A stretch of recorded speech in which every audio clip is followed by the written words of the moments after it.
South कोरियातील जागतिक taekwondo स्पर्धेत GSTRC कोल्हापूरची दिमाखदार कामगिरी, 10 पदकांची कमाई।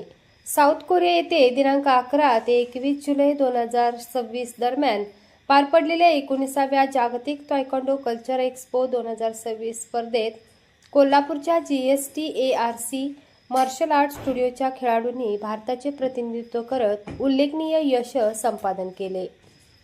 स्पर्धेतील स्पॉरिंग आणि पुमसे या दोन्ही प्रकारांमध्ये खेळाडूंनी एकूण 10 पदकांची कमाई केली। यात 5 सुवर्ण, 4 रौप्य आणि 1 कांस्य पदकाचा समावेश आहे। स्पर्धेत गोमती पाटील यांनी 2 सुवर्ण, स्वप्नाली भोने यांनी 2 सुवर्ण, सिप्रा भोने यांनी 1 सुवर्ण व 1 कांस्य, सत्यकाम भोने यांनी 2 रौप्य तर नील भोसले यांनी 2 रौप्य पदके जिंकून भारतासह कोल्हापूरच्या सिरपेचात मानाचा तुरा रोवला। या यशस्वी खेळाडूंना मास्टर अमोल भोसले, नवीन दिवे तसेच ग्रँडमास्टर निलेश जालनावाला यांचे मार्गदर्शन लाभले। या उल्लेखनीय यशाबद्दल खेळाडू आणि प्रशिक्षकांवर विविध स्तरातून अभिनंदनाचा वर्षाव होत आहे।